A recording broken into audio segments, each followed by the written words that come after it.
everyone, and welcome to Paranormal Roundtable. I'm your host, Josh Turner, also known as Wolf, and I will be with you for the next hour.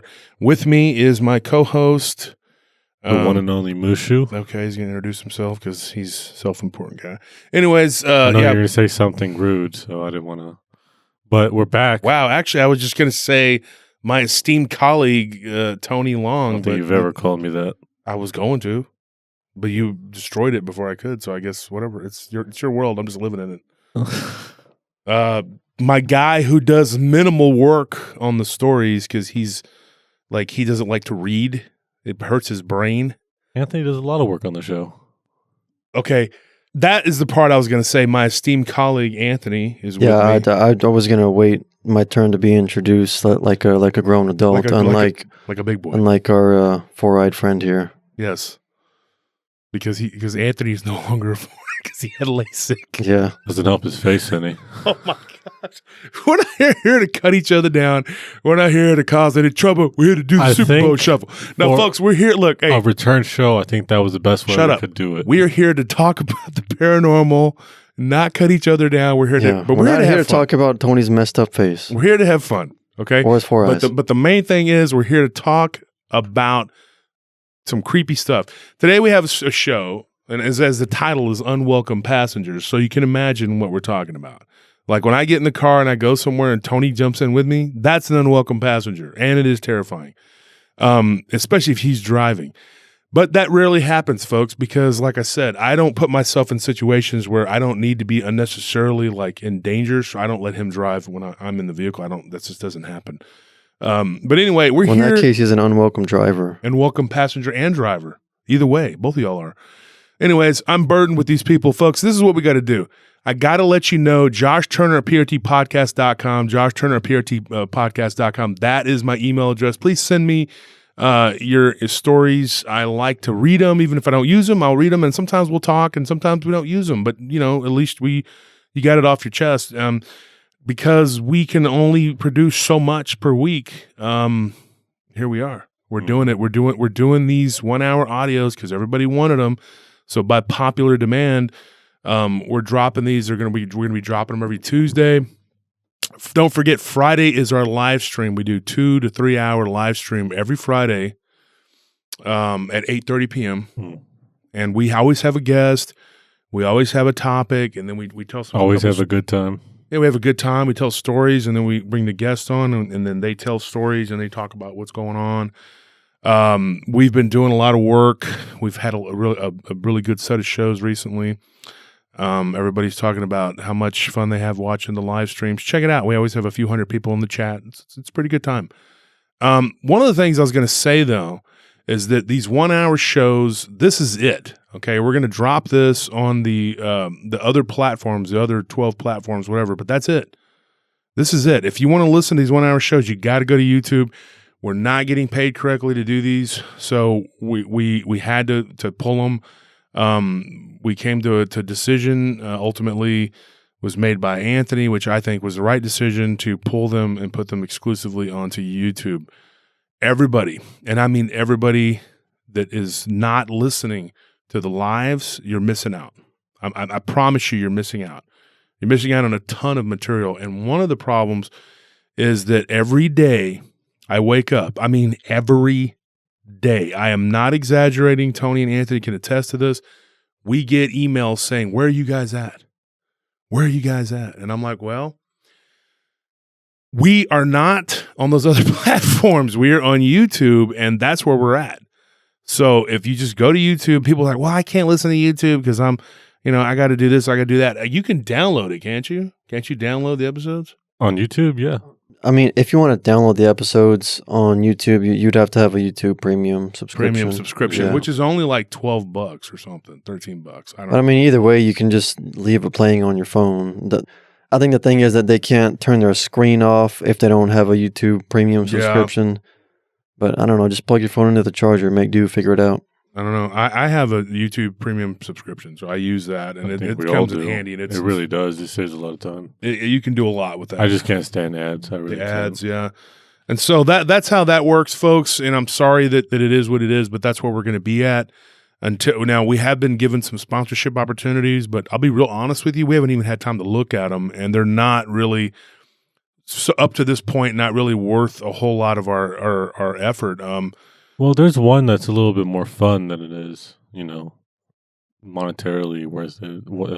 Yeah, we have to do that one. Yeah, we're that going to get one's on it. more We need it. interesting, That's something we work all the time, and it's amazing that we're able to have 2.5 hours on Friday and an hour to 2 every week to do these shows. But we want to do them because we have fun. And so without further ado, we're going to get started here. Don't forget the Facebook group. The link to this show will be on the Paranormal Roundtable Facebook group.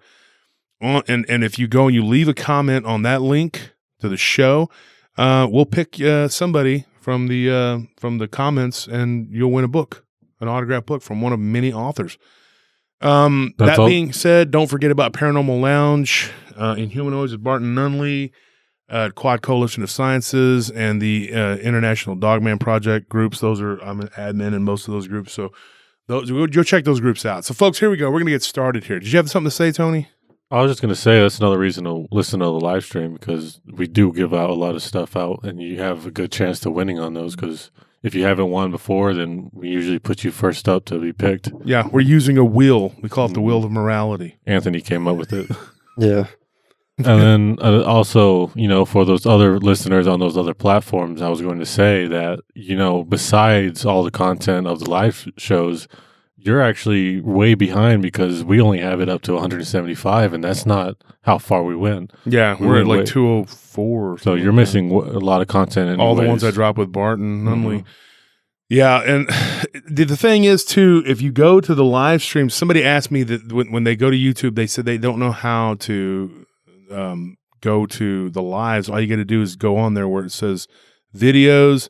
It shows the 1 hour episodes. Just go over to the right. It says lives, and it'll show 100 and what are we at? 103 at this point or something? I think 105, 106 maybe. 105, 106. Wow, further along than I even thought we were.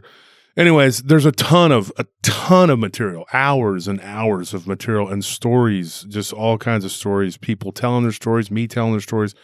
So if that's what you're looking for, information, you want to be entertained, there it is. So what else can I say? So we're gonna get started here, folks, and so like I said, unwelcome passengers. This is a topic that I've been wanting to do, because I've gotten so many stories of people telling me, I saw something in my car. I saw something in my car. I'll start with this one, and this one's one I've been dying to tell for a long time.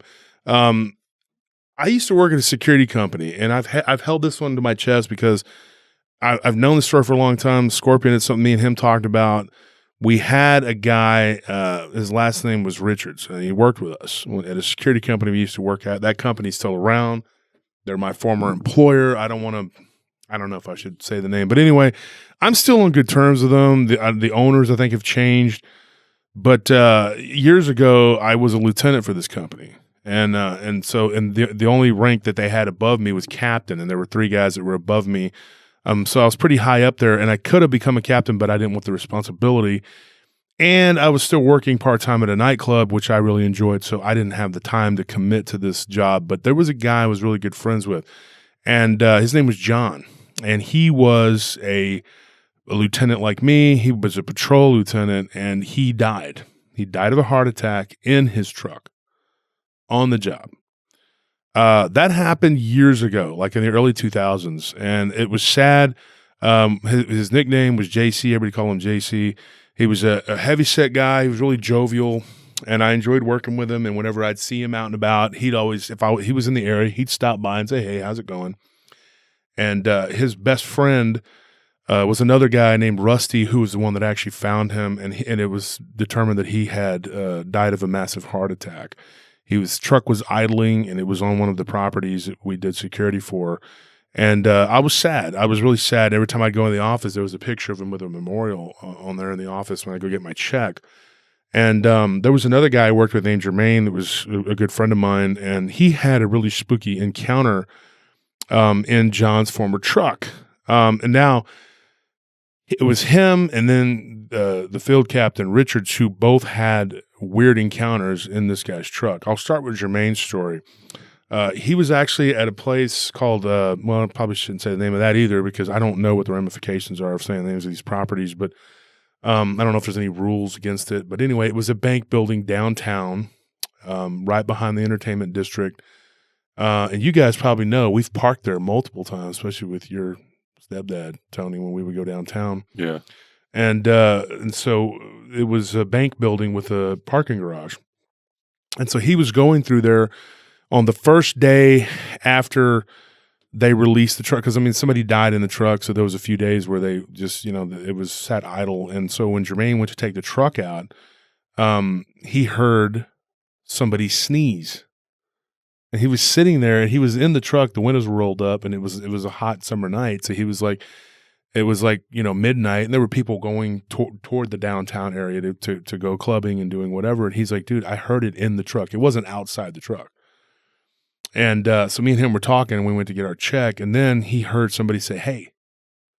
And this was while he was doing his rounds. He was driving, and he goes, and I was driving down 11th Street, and it was in the middle of the night, 4 a.m. This happened like on a Tuesday or Wednesday. It wasn't that many people out. And he goes, there was nobody yelling.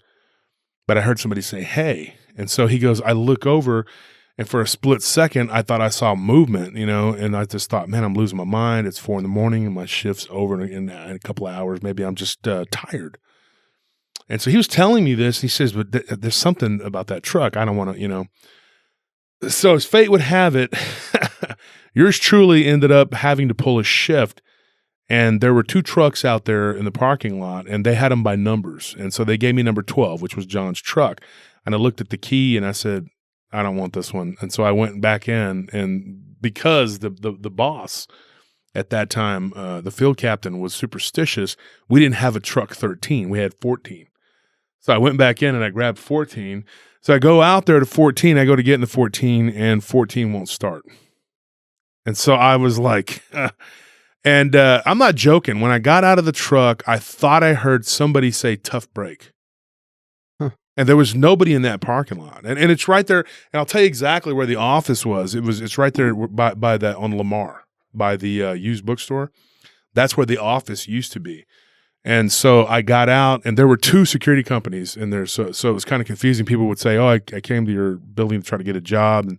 And they went to the wrong company, And so we made a joke. We were like, people are coming to get hired, and they're going to the wrong company, and we're, And so, anyways, it was kind of weird. There was another company right there.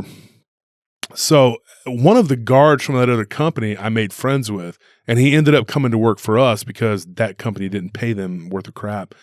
And I had finally went back in, and I got the keys to 12. And as I was walking out to the truck, the guy that was running late, he was an hour late, no call, no show. He gets dropped off by his wife. So he comes walking up, and Benny, the supervisor, said, oh, well, I guess you're off the hook. He goes, this other guy showed up.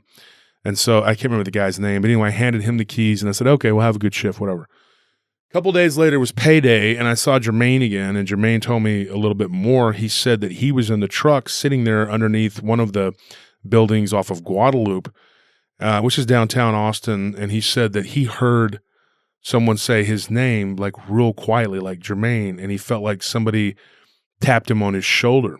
Now, these are small trucks, the little small, pickup trucks. And so he says, he's like, I'm not going to lie, I was nodding off. I was starting to fall asleep, and somebody said, hey, Jermaine. And he's like, and I looked, and there's nobody there. And then he said that ultimately he was walking, what ended up making him not use that truck anymore. He was walking back up to it, and he could have swore he saw a heavyset guy fitting John's description asleep in the truck. And he could see it as he was coming down the ramp of one of the parking garages. And he goes, I saw it, dude. I saw the guy. And he goes, when I came around the corner where there's kind of a blind spot where you can't see it anymore. And he goes, and I came around it was like a curving down spiral sloping, whatever you want to call it, where the vehicles drive in. And he said, I walked down and I thought it was John. And he wasn't there anymore. And he said, dude, I got in that truck and I drove back to the office, and I finished the shift in my own personal vehicle. And I told the field captain, I said, I'm not doing this anymore. I'm not going to drive this truck. This truck is haunted. So John was a workaholic too. He put in like an enormous amount of overtime all the time. And I just remember him always like coming in early, always on time. He was very punctual, and then he would stay late. And me and Scorpion were talking about him one day, and we were talking about how he was that way. Well, I believe it was Captain Richards, and if you're out there listening and I'm wrong, but I thought it was Captain Richards. He said that he was driving down 35, and he was exiting onto MLK in that particular truck, because his had broken down, so he had to use it for a couple of weeks. And he said that some weird stuff would happen, like he kept feeling like somebody was in there, and he would smell this cologne that John used, and him and John were good friends. Well, one day he said that he was exiting, and he looked over, and he saw John sitting there looking at him, and he was like, John just said, "Hey." Like, what's up? Like, just like he said, it was like a real live person. Like, I'm looking at you. Yeah. And he said it was like, he touched my arm, and he goes, dude, it was like a flesh and blood person. And I'm pretty sure, I believe it was Richards that told me that story, because there was another guy that had told me and Scorpion a story about that truck. But I can't remember his name, and he didn't work with us very long, but he got freaked out because he saw John in the mirror behind him. Didn't know anything about him, didn't know who he was, didn't know anything. But when he told Benny, the supervisor, he said, dude, I was going to my truck, and I saw this heavyset guy wearing our uniform standing behind me trying to get in the truck. And I was like, whoa, what, and he turned around, the guy was gone. Well, we all knew that was what he looked like. And we were like, that was JC. Well, long story short, that's what ended up happening. And Richards swore up and down that one day he said, hey, what's up? When he was just sitting there idling the truck, and he looked over, and once again, he saw him sitting there in the truck, and he just jumped out, and he looked, there was nobody around. There's all these people walking around downtown, and he's looking crazy because he thinks that somebody's in the truck. And he said he went so far as to stop some people that were walking by and said, did you see somebody sitting in the passenger seat? And they were like, what? And they were like, no. And he goes, okay. Like, he thought he was losing his freaking mind. And so anyway, that's that story about the haunted truck. I don't know whatever became of it. I ended up eventually leaving that company and going and starting my own, and I don't know what ended up becoming of it. And but I hope that his soul found peace. He did love his job, and he was he wasn't one of those wannabe cop security guards, and he wasn't a slacker. He just liked to work, and he was very jovial. Yeah. Didn't eat real healthy. That was the thing. He was always on coffee and donuts, man. And he was he was a retiree from a delivery truck. He delivered, what do you call it? I believe he worked for a cleaning service, and he was like, he would deliver stuff, whatever. He would drive a van or something, if I remember correctly. And then he went to work at our company, and he'd been there for about 4 years when he passed away. But that's my story. I remember getting out of the truck and just hearing somebody say tough break and looking around the parking lot, not seeing anyone. And then shortly after his death, I remember going into the bathroom, and you had to have a code to get into the building. And I remember there was nobody in that building. And I went in there to use the bathroom because I had an assignment that was down the road from the main office. So I had to use the bathroom there. And I was washing my hands, and I heard somebody go like that. And then they kind of coughed. And I just remember John he always had allergies real bad. And I just remember like getting the image in my mind of him. And when I opened the door, there was nobody there. I don't know. And I even went to the main office and walked around and didn't see anybody. So I was like, I don't know what's going on. But several guards had claimed to have had encounters with what they thought was his ghost inside that building. And I don't even, it was just somebody telling a story, and then another person. And I know Scorpion knows one of the stories, but I haven't gone over it with him, But anyway, that's that story. And I don't know. And I'm, like I said, I'm pretty sure it was Richards. There were two guys, funny enough, that kind of looked very similar. There was Richards and another guy named Cooper. And I can't remember which one was which, but I think it was the field captain that told us that story. I'm pretty sure, but Scorpion would know. But anyway, that's the beginning right there, just to tell you. I wouldn't say he was so much an unwelcome passion if it was me, because I was good friends with him. Not great friends with him. We got along really well. Yeah. But the guy that didn't know him probably really freaked him out. And then Jermaine knew him. And I think that what really disturbed him was like, it just was kind of sad too, you know, because everybody liked him a lot, you know, and he was the kind of guy that would always do you a favor if you needed anything, or if you needed somebody to work and he was off. Like his off days, I believe, were like Thursdays and Fridays, and he would come in and work for you if you needed him to. And he worked for me more times than I can count, so I could go to the club and work. And so, you know, it's a sad thing. But anyway, rest his soul. We're moving on. Now, this story I'm going to tell, this is a Bigfoot story. Or is it? I don't know. You be the judge. This one happened in the Upper Peninsula of Michigan. The guy was hunting. And the funny thing about this story is that the guy's name was Hunter. And I looked it up, and he's actually, so Hunter was out hunting. That's kind of weird. But people named Hunter like to go hunting too, you know. So this guy went out, and what happened was he thought something was following him the whole time he was out in the field. He was out in the bush. He kept thinking that he heard footfall, and he's like, dude, I know the difference between 4 legs and 2 legs. And he kept saying that there was something 2-legged that was stalking him. And he would look over and he would see it kind of parallel to him. Now, it wasn't like behind him, like it's going to grab you, you know, but it was off to the right. And I kept seeing something in the corner of my eye. And then when he would look over, it was gone. It was just like it wasn't there. And he kept thinking, man, I'm just seeing stuff, you know. And he didn't grow up thinking about Bigfoot or Dogman, was not into any kind of stories like that. He knew what Bigfoot was. He even knew what Dogman was. Like he had heard stories, you know, whatever, but he wasn't into it and he didn't believe in it at all. And he said, you know, he goes, I was 27 years old. I think he's like in his late 50s now, but he said he was 27 years old. He was walking through the forest, and he said that he actually, finally, when he was headed down a trail going back to his truck after not finding anything, he sees what he thinks is a tall, thin, kind of lanky thing with long arms, and it just ducked behind a tree real quick, and he thought, did I just see that? Was that really there, or am I just imagining this? He said, I'd been out in the bush for 8 hours. I was tired, you know. So he goes and he gets in his truck, and he said he had an old beat-up Ford pickup truck, and he said, you know, it was pretty reliable, but for whatever reason, it wouldn't start. And then he said he kept messing with it, and he was like doing everything he could, you know, and he was like, so he thought maybe there was something wrong with, you know, maybe there was something electrical. So he decided to get out and look under the hood. Well, he said when he got out to look under the hood, he felt the truck kind of shake or move. So he went around to the left side of the truck and he looked, went around the right side of the truck and he looked, but he didn't look in the back or anything like that. And it wasn't a dual cab, you know, and so he closed the hood and he got back in, and he said, you know, he just sat there kind of bummed thinking, what am I going to do? He didn't have a cell phone. And then he just said to heck with it. And he tried to turn it over again, and it started. So he gets down off of this gravel road and he starts driving, and he's just like, he said he's about a mile or two down the road, and he sees something pop up in his rearview mirror in the back of his truck. And he's like, what the heck? And so he goes and he looks, like turns around and looks back into the bed of the truck. He doesn't see anything. He can't see anything. And he said it was not dark yet. It was basically dusk.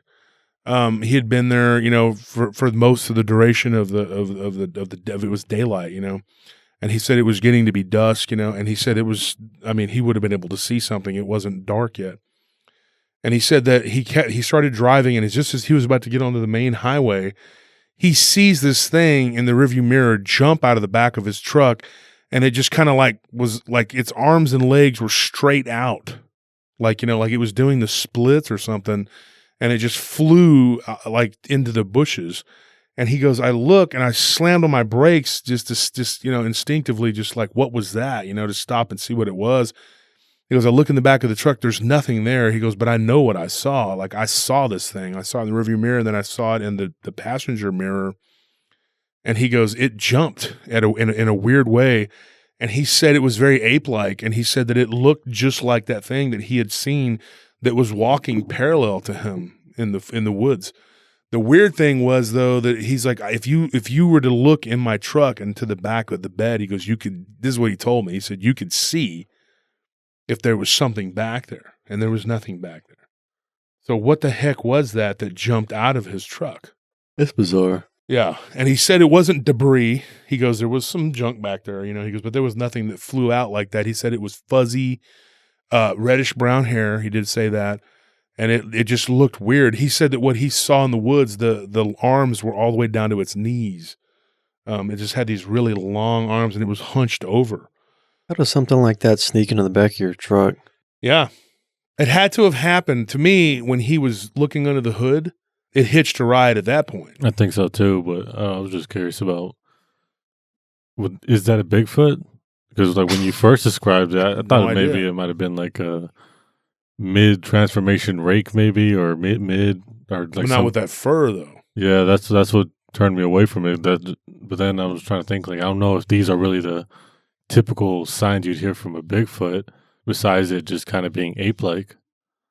So I don't even know what kind of creature would be able to do something like that, especially as stealthily as it did, to be able to go up to a truck, climb into the back of it, and sit there long enough that you're not able to be seen. Well, think of this: he didn't see the face of this creature. He didn't get even a really good look at all at the face, and he did admit to me that he did have some junk in the back of his truck. So what if this creature was able to just kind of camouflage itself in the back of the truck? Or what about cloaking? What if it jumped in the back of the truck, cloaked itself several miles down the road? It decided it didn't like what was going on, so it jumped out. But why would it do the splits and have its arms out at its side? And how does it get in the back of the truck without making any noise or like without? He felt the movement. Well, it moved. The truck was shook. Yeah, but like it just makes me curious about how heavy that thing is for it to be able to shake a truck. Yeah, I mean that's a weird thing. That's a weird story, and I would definitely classify that as an unwelcome passenger, because who the heck wants a wild ape man jumping in the back of their truck? Well, I guess that's a new pet to bring home. I had kind of a mildly similar thing happen to me with my truck shifting when I was working overnight. I was leaning on the back of my truck, and then I just kind of stepped back to stretch for a minute, and I see my truck shift like left to right, like the whole suspension just shifts like something, like someone jumped off of it or something, and I still couldn't tell you what happened or what that was. It wasn't a windy night or anything like that. It was just me out there. That wasn't the one near Del Valley, was it? No. Okay, because I had weird something happen out there. No, this was in between Hutto and Pflugerville. Oh, was that the one where me and Nellie? Yeah, but where you and Nellie used to work a lot. Yeah, and Nellie thought, she swears up and down she saw a Bigfoot out there, which was reddish brown. I saw the back of it, but I don't really count it and that's odd, because Lyle had told us that he had seen something reddish brown, when he was investigating the Boggy Creek. Yeah, but I mean that's what was weird with me is I didn't see anything in or around my truck, and I circled my truck after that because it kind of unsettled me. But I mean, I still had to look and see like what could that have been, but there wasn't anything. My truck just shifted, like something jumped in it or jumped out of it. Yeah, I remember you telling me that. And that is weird, because we're talking about a reddish-brown Bigfoot. Of course, this is Upper Peninsula, Michigan. What may or may not have been a reddish-brown Bigfoot, and then what me and Nellie saw. Well, this thing, he said, though, if it was a flesh-and-blood type creature that was cloaking, it was a juvenile, because he said it was skinny. He said it was skinny, and it wasn't real. Had big shoulders, but it wasn't like real massive, muscular looking.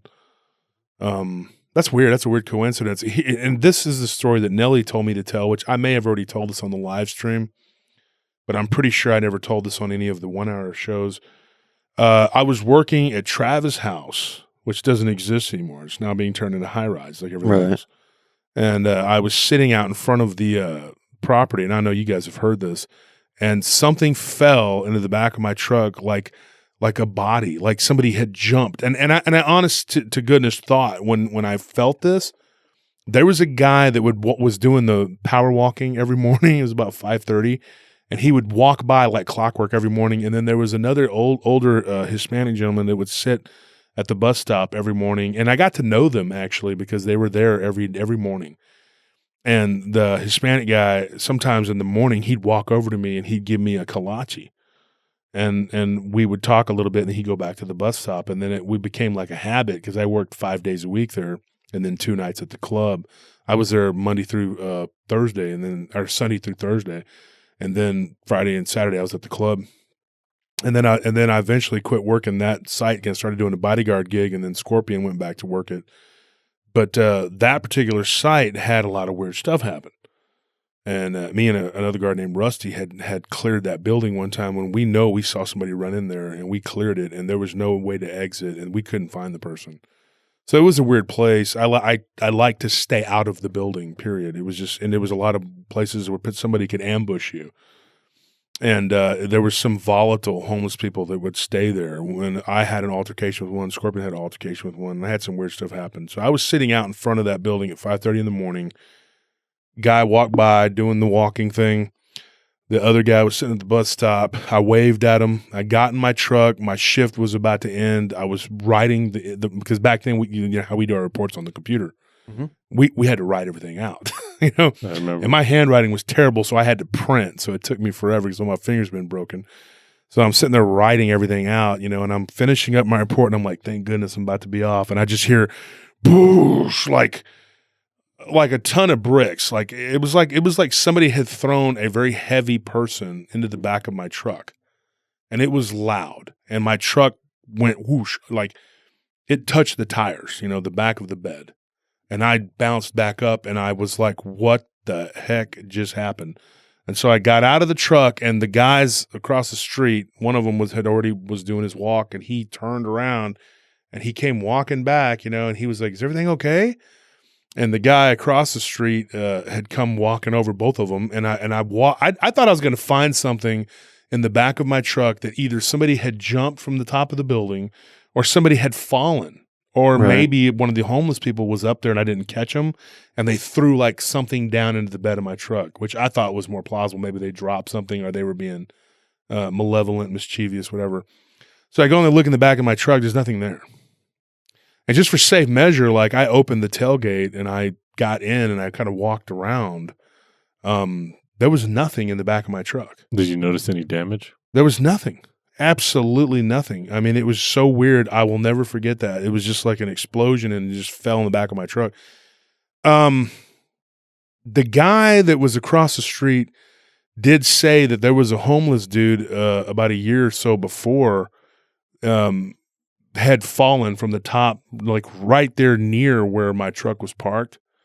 And he actually, him and his brother, who used to ride the bus with him at the job that he would go to every morning, his brother was ill and he was no longer able to work. They found the guy. So he thought that was weird. And he said it had happened about a year before. And so I don't know. Was it history repeating itself? The guy was dead. Obviously he had died, but I mean, I don't know. Did somebody, you know, and when he fell, he ended up falling into the street, you know, like, so, or jumped, whatever. And obviously he didn't live, you know, it was like several stories high, but it was a weird thing, you know, I don't know what that was. And so that was, Nellie told me I should tell that story on the Unwelcome Passenger story, and kind of your thing kind of led into that. Yeah.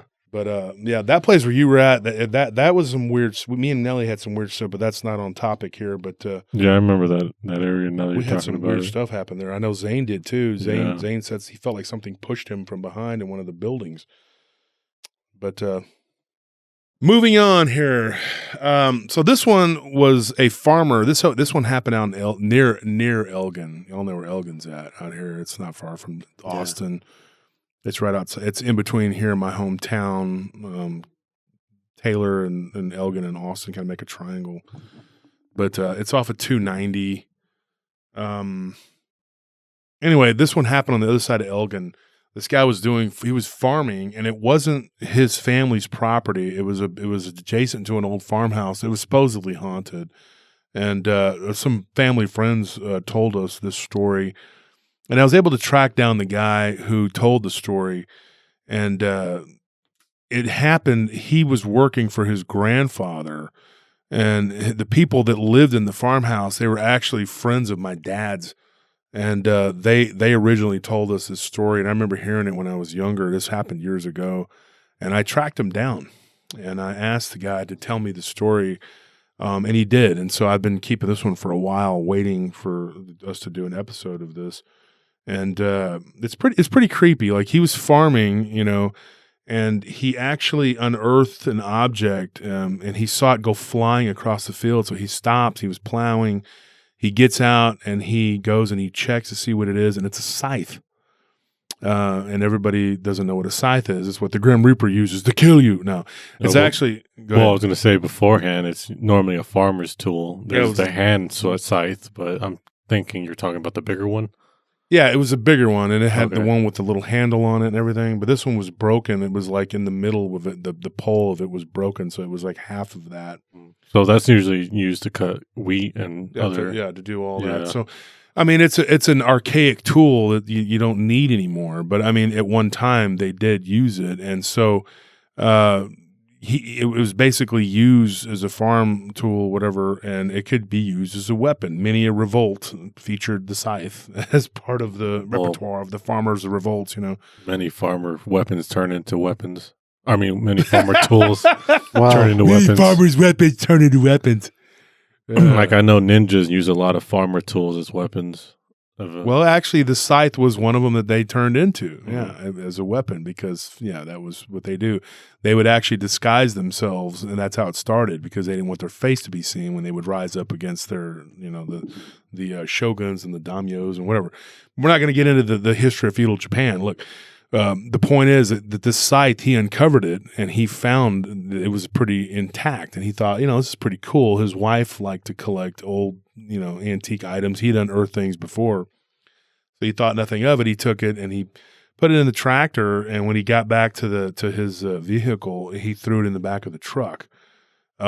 He went to wash himself off near the farmhouse, because the people that lived there, they were renting the house, and he was, it was basically his family's house that they let him rent.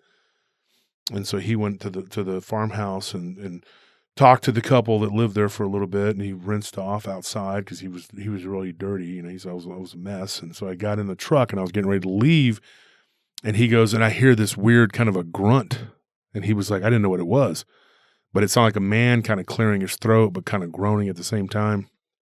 And he said, I looked in the back of my truck, and he had a dual cab, but it was one of those trucks where they didn't have the quad cabs like they do now. It was like one of those trucks where, you had that little space in the back where you could just kind of enough to put stuff in, and he had a diesel.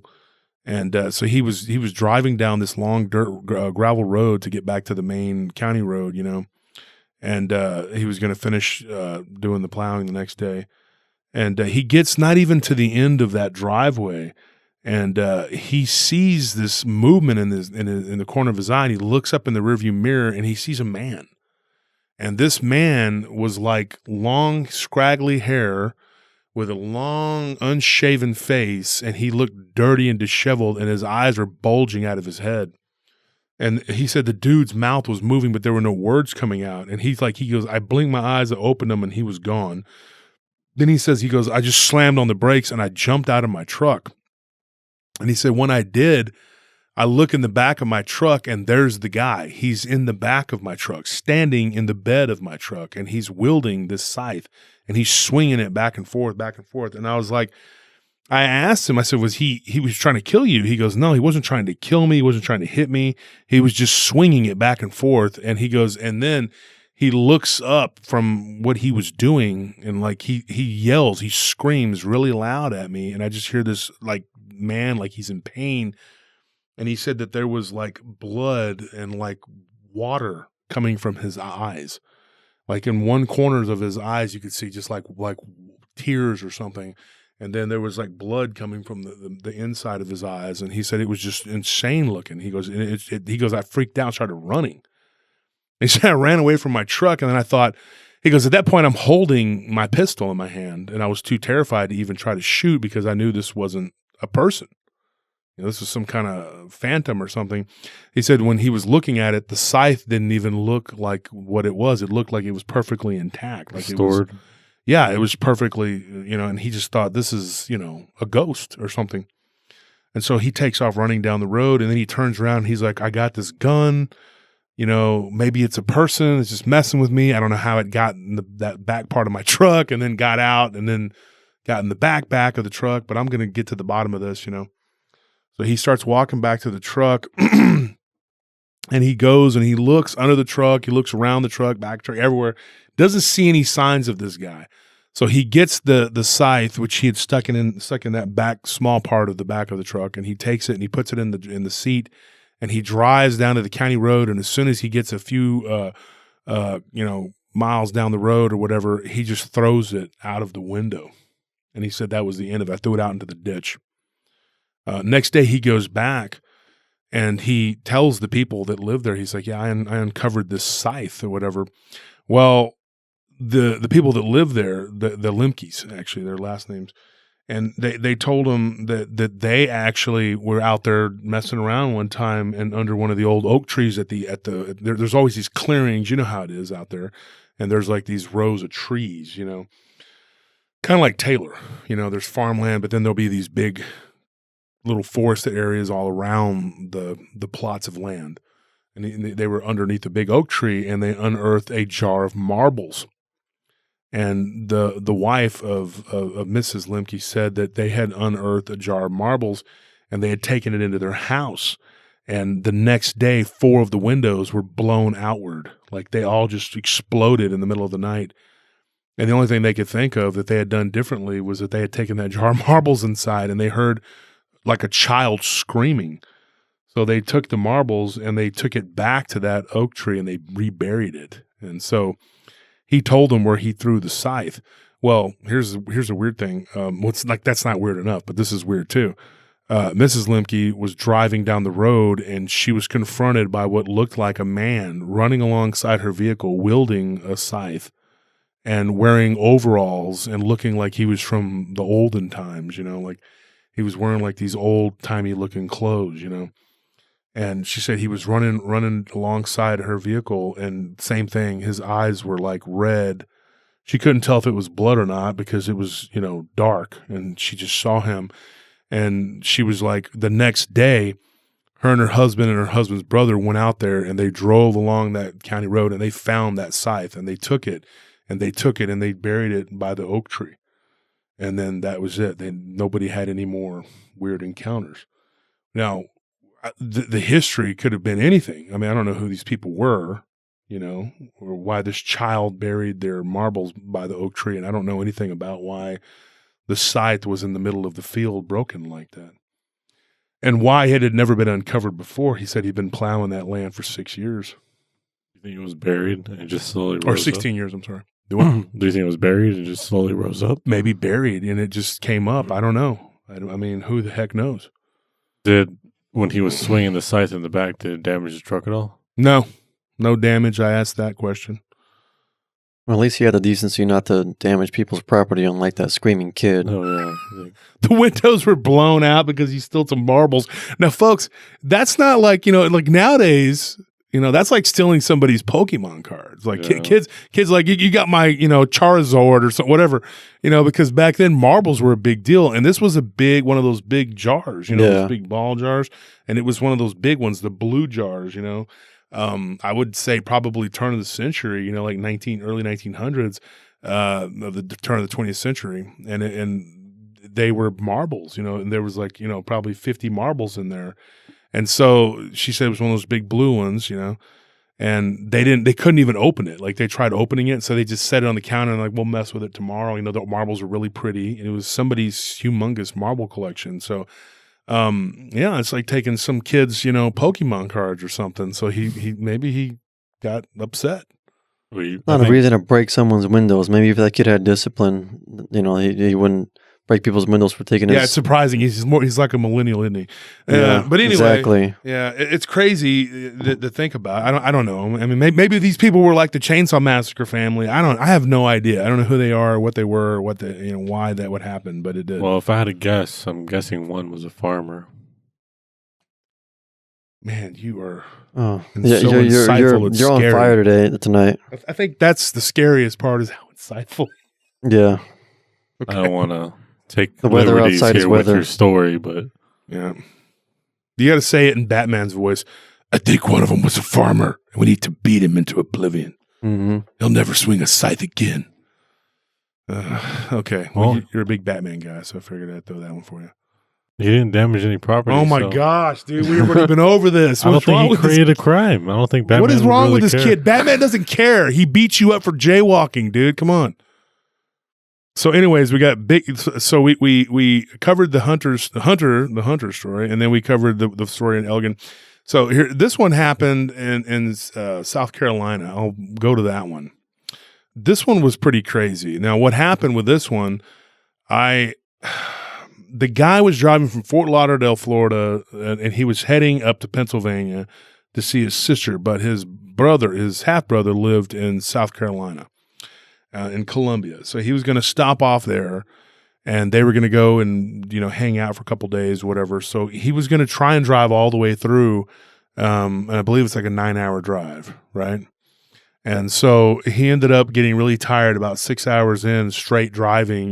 He was tired, and he had been up for a few hours already because he had to work the night before or day before. So he took off that evening. So it was like midnight, and he was like, hitting a wall. So he stops, and he gets some coffee at this like truck stop in the middle of nowhere. And then he says he gets back onto the road, and down the road from that truck stop, he thought he saw, not even very far from the truck stop, like within if you were at the truck stop in the parking lot, you would probably be able to see this. And he said that you could see it through the lights from the truck stop. What looked like a kind of skinny, the way he described it was like a cat-looking thing, but it was emaciated, but it had a really big head. And he said that it was like furry and it was like rounded, and he said it had like a mane. And I was like, that's the way he described it. And I said, did you get any, what color was it? It was black. It was just all black, like a shadow. And he said, I saw this panther-like tail, and I saw it stand up and then jump, and then it was gone. And I thought, did I just see that, or am I just, really tired and delirious, and I'm just alive and awake because of coffee? So he thanked God that he wasn't out of his truck, and he just kept going. And so he's driving down the road, and he was, this was not long ago. It was like 2011.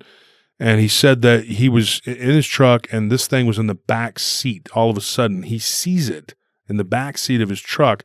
He's like, dude, I look up, and in the rearview mirror, I see a solid black figure, and it had like reddish, orangey eyes. That's all you could see. That was the only thing that wasn't black. Everything else.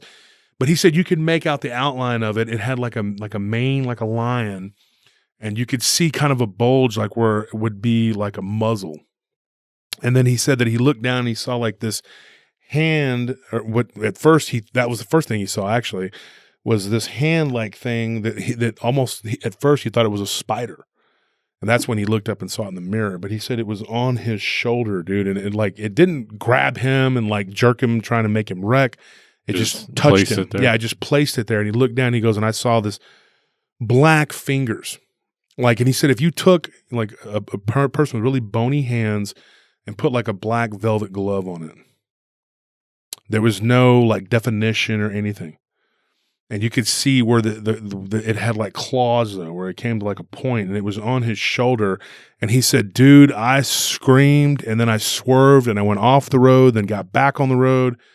And he goes, I started freaking out, dude. He goes, he's like, I was fortunate that I didn't go into oncoming traffic. He goes, I was terrified, And so he says, I got control of myself, and I looked, and all I saw was like this black tail, what looked like a tail, kind of like a panther's tail, and then it was gone. That's all he saw after that. It was just there, and it was gone. And he said he thinks that there was something there, and when he paid attention to it, this is what he thinks, that it made itself aware to him, and then it appeared, And he said that when he got to his brother's house, he told him about it and said, hey, I saw this really weird thing. His brother had taken a nap, had been sleeping while he was on the road, right? His brother said, yeah, I was watching this movie, and the movie that he was watching, he said it was about these weird-looking cat people. And I think that's actually a movie from like the old days or something. And he goes, I was watching a movie and it was about these like Black Panther people, like cat people, whatever. And he said, that's so weird. He goes, because this thing though, he said it didn't look like a panther in the head. It was like a skinny body with like a lion head looking thing. Demonic for sure. And he said his truck, smelled like sulfur for like a week. And so I thought it was interesting though that his brother had told him that he was watching a movie about cat people. And so that was just a weird, you think maybe he subconsciously manifested something from his brother having that? Like, how would that happen? Just a nightmare, like a tulpa maybe. I don't know if one guy's strong enough to create a. So his brother watched a movie and then created cat people, or just jumped into his brother. How does that work? I don't know. Maybe something took advantage of fear that he obviously just saw. But I mean, what are the odds that he sees a movie with cat people, Black Panther? That is, yeah, that's a weird thing. I don't know how to explain that. Yeah, I don't know why really that weird. would happen. I don't know. Maybe his brother, like, he's like he manifested it into his maybe brother's not truck him or something. Obviously not purposely, but I'm just saying, like, do you think it's something that took advantage of his brother's fear of that and then manifested themselves as? I didn't ask him if he had like an overwhelming fear of cats when he was a kid. No, I'm saying like of cats specifically, but he saw this movie and maybe like this thing freaked him out enough to where, maybe his brother was obviously coming to visit. Here's one thing he did tell me. He said that a cat took a poop in his clothes when he was a kid, and he's like, I didn't like it. I for one feel even more vindicated for hating Voltron. I always hated those ugly, hideous cat people. Yeah. Voltron? Yeah, Voltron was a robot, dude. Yeah, I mean, those were. No, not Voltron. Thundercats. I'm sorry. Okay. Yeah, well, I'm not. I hated Scorpion Thundercats is so a big much. Thundercat fan. I remember I bought him that. I box still hate set for his Thundercats. birthday. Yeah, I have no opinion about Thundercats. I was not. Here's what's weird. My mother would let me play with He-Man, G.I. Joe, Transformers, Star Wars, but she would not let me buy the Thundercats because she had read some article that the Thundercats were evil. They look evil. Yeah, so I was never allowed to play with them. I never had their toys. I never had Lion-O. I never got into those. Most of my friends did though. They had like at least one or two. I think there was one called Panther, wasn't there? Like I think so. I don't know anything about. It just looked demonic because I didn't really pay attention. Yeah, wasn't real big on. There was like one named Snarf or Snurf or something. I think. I hope not. That's a horrible name for it. No, I think it was. I mean, it wouldn't make sense because it was a horrible TV show, a horrible cartoon. It was a cartoon for kids, and turning kids to the devil, turning kids to furries, turning kids into evil. Yeah. It's of the devil. Protestants you saw were that right. cat, man, because you're evil and your body's evil and your kids are going to be evil, and that's all it is, evil. I'm telling you, this other Baptist called that one. Yeah, well, maybe. I'll give him that. I don't know. Harry Potter too. Nat, we're canceling him too? What's going on? Jeez. I don't know. I just don't like it. Well, anyways, that's what we got for today, folks. Next week, we will continue with Unwelcome Passengers. We have a few more stories to talk about. There's some creepy stuff that we're going to talk about. We got to, but you have to go to YouTube to catch this episode, the next one. And so we hope that you do. And so for everyone here at Paranormal Roundtable, thank you for tuning in from, Tony and Anthony, two different people, not cat people. Obviously, well, yeah, I guess we like cats. We like cats. We don't like I cat like cats. people. I just don't like when they're mixed with people. Exactly. We're cat Just people, not gross. into It's We cats. just hideous. don't like when they're mixed with people. So if you're a cat people and you're not like a cat lover, okay, Unsubscribe but all cat people. We don't want you around us. No. What about dog people? Dog man, we don't want that around us either, right? No, We don't want any but I mean, anamorphic human at beings. least they look Exactly. pretty cool. That's it. But We I don't- know I don't want a dog person. Call me crazy, Living around but I me. just want pure humans or normal animals around So me. you Yeah. put on Craigslist looking for love. Must be a pure human. No cat or dog people. Yeah. No I don't think that's a lot chimeras to either. ask. I mean, What about Bigfoot? Is it part human or No. It has to be complete human, right? Yeah. yeah. I mean, Okay. I don't want an ape man. So nobody that my brother's dated, basically. well, I would just No. feel intimidated. Just be like, He's probably over there like, what the heck? Okay, folks, that's all the time we have for tonight. Thanks for tuning in. Don't forget to go and leave a comment on when we drop this episode on the Facebook group, so you can give your opinion, comment, whatever. If it's negative, keep it to yourself. If it's positive, put it on there. Or if you just want to say hey, so you can be entered into the drawing to be picked to win a book. So do what you got to do. And thank you for tuning in. And don't forget to go and like and subscribe and check out our live streams on Friday. We do one every Friday, and we'll be there bright-eyed and bushy-tailed. On YouTube. Although we don't have tails because we're not cat or dog people. All right, folks. I'll see you. Good night.